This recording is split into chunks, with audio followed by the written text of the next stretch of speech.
இன்றைய தினம் இவ்வளோ பெரிய பொண்ணு டைரக்டர் இசக்கி கார்வண்ணன் அவர்கள் இயக்கிய, அதிலே நடிகர்களாக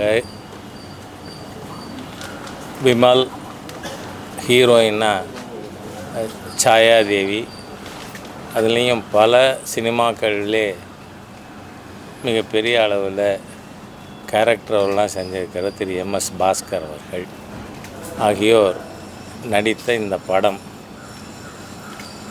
என்னுடைய நினைவுகளை 1980களுக்கு இட்டு செல்கிறது.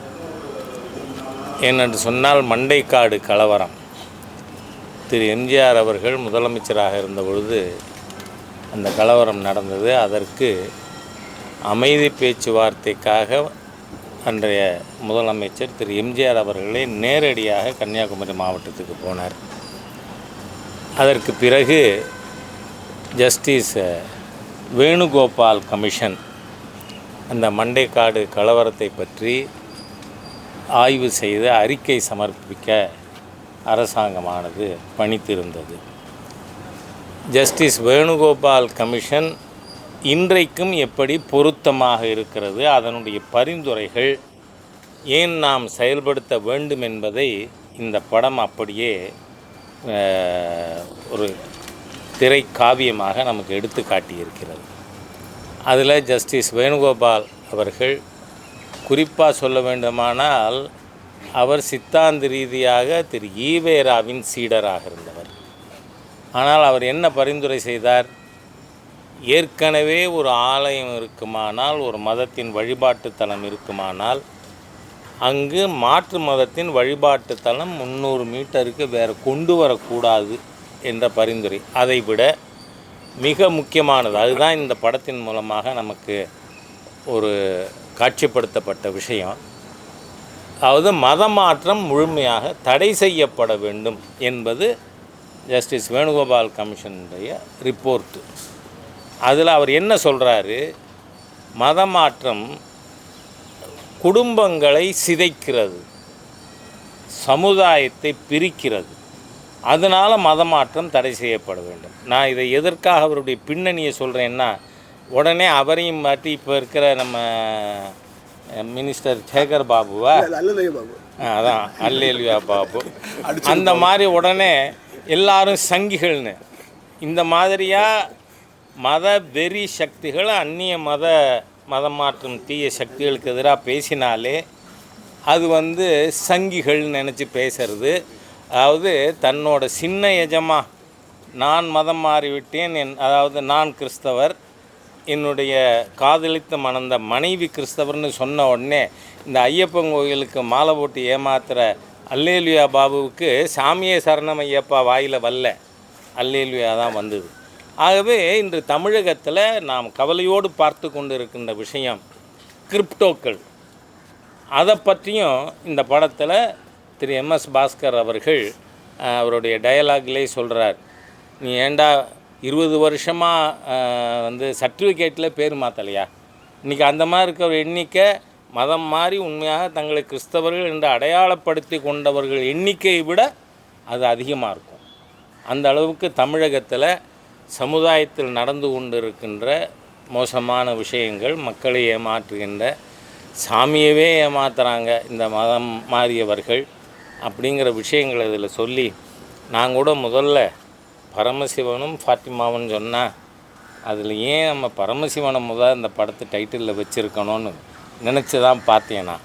ஆனால் அந்த 2 கேரக்டருமே நல்ல விதத்தில் அவர்களுடைய ரோலை செஞ்சுருக்காங்க. நம்ம திரு பாஸ்கர் அவர்கள், விமல் மற்றும் சாயாதேவி ஆகிய அனைவருமே, எல்லா கேரக்டரும், மனோஜ்குமார், இது எல்லார் பேரையும் ஞாபகம் வச்சு சொல்கிறதுக்கு முடியாவிட்டாலும் அந்த படத்தில் அதுவும் செகண்ட் ஹாஃப் ரொம்ப விறுவிறுப்பாகவும் அர்த்தமுள்ளதாகவும் ஒரு செய்தியை கொடுப்பதாகவும் அமைந்திருக்கிறது. அதனால் ஊடக நண்பர்கள் மூலமாக இந்த படத்தை எல்லாருமே, நாம் ஏன்னு சொன்னால் இந்த உலகத்திலேயே வழிபாட்டால் இருக்கின்ற வேறுபாட்டை வேறுபாடாக கருதாத ஒரே சித்தாந்தம், ஒரே கலாச்சாரம். அதுதான் நாம் ஹிந்துத்துவம் என்று சொல்கிறது. காரணம், நமக்கு வேதங்கள் என்ன சொல்லி கொடுத்துருக்கு? ஆகாசாதி பதித்தந்தோயம் யதா கச்சதி சாகரம், சர்வதேவ நமஸ்காரா கேசவம் பிரதிகச்சதி. அதாவது எப்படி ஆகாயத்திலிருந்து விழுகின்ற மழை நீர் கடலை சென்று அடையுமோ அதுபோல் எந்த ஆண்டவனை வணங்கினாலும் அது அந்த கேசவனை நாராயணனை போய் சேரும்னு. இவ்வளோ பெரிய செக்குலரிசத்தை இப்போ இருக்கிற நம்ம ஈவேரா பக்தர்கள் நமக்கு சொல்லிக் கொடுக்க தேவையில்லை. இந்த பாரத மண்ணுடைய கலாச்சாரம். ஆகவே இந்த படம் உள்ளபடியே மக்களுக்கு இந்த 84க்கு நாம் பார்த்தது 80-84 காலகட்டத்தில் அந்த காட்சிகளை நமக்கு நினைவுபடுத்துகின்ற விதத்தில் அமைந்தது. இது மக்களுடைய ஆதரவை பெற்று இந்த படம் வெற்றி படமாக அமைய வேண்டும் என்று என்னுடைய வாழ்த்துக்களை தெரிவித்து வார்த்தைகளை நிறைவு செய்கிறேன். வணக்கம். யாருக்கான படம் சார் இது? ஆக்சுவலாக மதம் மாற்றும் சக்திகளுக்கு. ஏனென்றால் மதம் மாற்றம்ங்கிறதே என்னத்துக்கு? அதில் வேலை வாங்கி தரேன், உலகாயுத விஷயங்களை தரேன் அப்படின்னு சொல்லி மதம் மாற்றுறாங்கல்ல. மதம் மாற்றம் தேவையில்லாது. எதுக்கு மதம் மாற்றணும்? ஆகவே தான் நாம் அடுத்த மதத்தை வழிபாட்டு முறை விமர்சிப்பவர்கள் அல்ல. ஆனால் அதாவது இந்த சோப்பு விற்கிறவன் ஏன் சோப்பு நல்ல சோப்புன்னு விற்கிற மாதிரி ஏன் சாமி நல்ல சாமின்னு விற்கிற மதம் மாற்றும் தீய சக்திகளுக்கு ஒரு பாடமாக அமைந்திருக்கின்ற படம். ஒரு சினிமா என்பது எல்லாருமே சார்ந்த ஒரு மூவில ஒரு மூவி பார்க்க அத்த கோயில்களை கூட இந்து முஸ்லீம் தனியா பிரிச்சது இல்லை. ஒரு தியேட்டர்ல இருந்தாரா பிரிச்சது இல்லைன்னு யார் சொன்னா? நீங்க சொல்றீங்களா? இல்ல சார், பின் எது பாருங்க, எல்லா மதம் பாருங்க அனாவசியமா வளவலன்னு இந்த திரவிடியன் ஸ்டாக் மாதிரி பேச இருங்க. நான் சொல்லிட்டேன், அதுக்கு மேல நான் எக்ஸ்டெண்ட் பண்ணவும்.